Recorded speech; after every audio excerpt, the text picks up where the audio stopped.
हम सब लोगों को यही लगता है कि आगे को करना मेक्स अस स्मार्ट। तुम ये सब चीज़ से रिलेट कर सकते हो। जब तुम्हारे सामने कोई आके तू मैं करता है और तुम उसको एक पावरफुल पंच लाइन से पंच बैक करते हो, तब तुम्हें एक सेंस ऑफ प्राइड फील होती है। तुम्हें लगता है कि तुमने दुनिया जीत ली है। जब रिश्तेदार घर में आते हैं, और स्पेशली वो वाले रिश्तेदार जो ताने देते हैं, जो तरह तरह की बातें बोलते हैं तुम्हारे पेरेंट्स के सामने, जब वो आके ये सब बातें करते हैं तो लगता है ना कि एक कान के नीचे दे दूं, एक ऐसा तमाचा मारूं कि इनकी बोलती ही बंद हो जाए। या फिर इन जनरल तुमने लोगों को देखा ही होगा कि उन लोग फालतू फालतू चीज़ों में लड़ते हैं। जिन चीज़ों में लड़ने से कोई फ़ायदा नहीं है, वो उन चीज़ों के ऊपर भी लड़ते रहते हैं for no reason at all. और अगर आप भी ऐसे ही एक जनाब हो तो लेट मी टेल यू, आप एक वीक इंसान हो। आप एक ऐसे इंसान हो जो दूसरों की वैलिडेशन ज़्यादा है, और वो उस वैलिडेशन के लिए कितना भी गिर सकता है। और ये सब मेरा कहना नहीं है, ये सब नीचा का कहना था।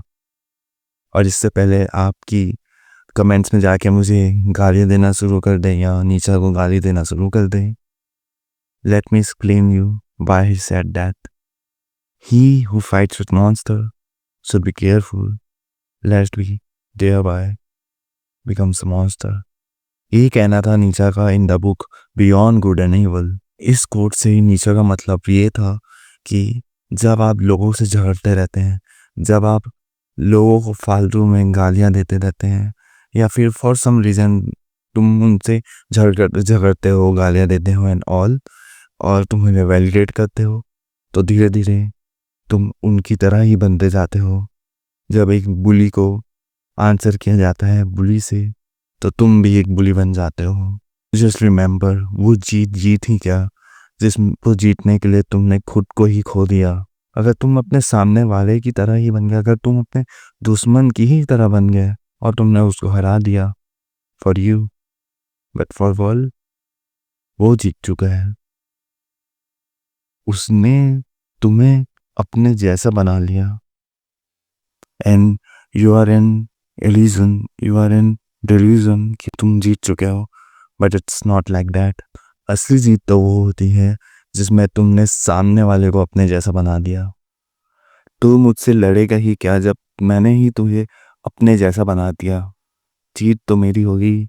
अब तू चाहे जो कर ले, जैसे चाहे जीत ले, जीत तो असल में मैं ही गया। And that's how you win life.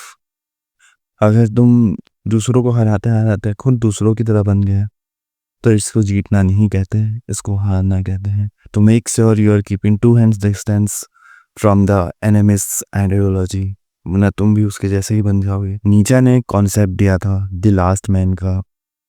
Last man एक ऐसा इंसान होता है जो चैलेंज को अवॉइड करता है, जो स्ट्रगल को अवॉइड करता है, जो स्ट्रगल से दूर भागता है, बट ये सब के बाद भी वो पैसिवली एग्रेसिव होता है। वो छोटी छोटी बातों में लड़ता है, वो ऐसी ऐसी बातों पे झगड़ता है, ऐसी ऐसी बातों पे गालियाँ देता है जिनका कोई सेंस नहीं, जिनकी कोई फिलोसॉफिकल वैल्यू नहीं, जिनकी लाइफ में कोई वैल्यू नहीं। तुमने अपने लाइफ में भी ये चीज़ नोटिस की होगी कि ऐसे बहुत सारे लोग हैं जिन लोगों ने अपने लाइफ में कुछ किया नहीं है। उनके जो आइडियोलॉजीज है वो बहुत ही बेकार है, उन लोग की जो थिंकिंग है वो बहुत ही ज़्यादा बैकवर्ड है, बट स्टिल वो ऐसे अपना एग्रेशन दिखाते हैं जैसे कि they have done something in life, they have become something in life. But ये सच से बहुत ज़्यादा दूर होता है। And the reason they fight is because they are insecure, they are powerless. उन लोगों के पास कोई पावर नहीं होती। So the only way to show power in the society is by fighting for the things which don't even matter, the things which are far lower to fight for। ऐसे ही लोग दूसरों को नीचे खींचते हैं, ऐसे ही लोग फिलोसॉफिकल बैटल में भी गालियाँ देते हैं, ऐसे ही लोग कमेंट सेक्शन में आके रेसिज्म फैलाते हैं, गालियाँ देते हैं एंड ऑल, हेट फैलाते हैं, द कीबोर्ड वॉरियर्स। इन लोगों के पास कोई काम धंधा नहीं है, they have nothing, they have done nothing in life, so they project it on to the world aggressively. तो मेक श्योर तुम लास्ट मैन ना बनो, and you be responsible about your actions, master and slave morality. नीचे के दिए हुए दो सबसे important concepts. People with slave morality often fights on the basis of resentment, on the basis of guilt, on the basis of jealousy, envy। ये लोग भी दूसरों को नीचा इसलिए दिखाना चाहते हैं क्योंकि उन्हें खुद को सुपीरियर दिखाना है। They have slave morality। वो सोचते हैं कि उन्हें कोई बचाने आएगा। वो सोचते हैं कि अगर हम लोग ये स्टेप बाय स्टेप चीज़ें करें और जो नहीं करता उसको हीट करें तो they will become something, but it's not like that। नीचा ने ऐसी लिविंग को बहुत ही लो लेवल की दो कौड़ी की लिविंग कहा है। A life where you are just living to put everyone down is just a shameful life। तुम कभी कैसे खुश नहीं रह पाओगे। It's the worst way of living life। तो अब ये सब सुनने के बाद आई एम श्योर तुम सब सोच रहे होंगे कि अब हम लोग क्या करें। क्या हम लोग अपने ओपिनियन सामने ना रखें। जब हम देख रहे हैं सामने वाला कोई मिस्टेक कर रहे हैं क्या उसको हम लोग कॉल आउट ना करें। क्या हम लोग बस चुप्पी साध लें। यही पास नीचा का सबसे इम्पोर्टेंट कॉन्सेप्ट आता है, द विल टू पावर। नीचा ने कहा instead of wasting your time and energy in फालतू के arguments and all, channelize that energy into creating something, build something, change something। will to power दूसरों को नीचा दिखाने के लिए नहीं है। It's about self mastery। खुद को खुद में इतना काबिल बना लो कि आर्ग्यूमेंट करने की ज़रूरत ही ना पड़े, झगड़ा करने की ज़रूरत ही ना पड़े। अगर तुम कुछ गलत देखो तो तुम उस पर डायरेक्टली एक्शन ले सको विदाउट द फियर ऑफ कि तुम्हारे साथ कुछ हो जाएगा।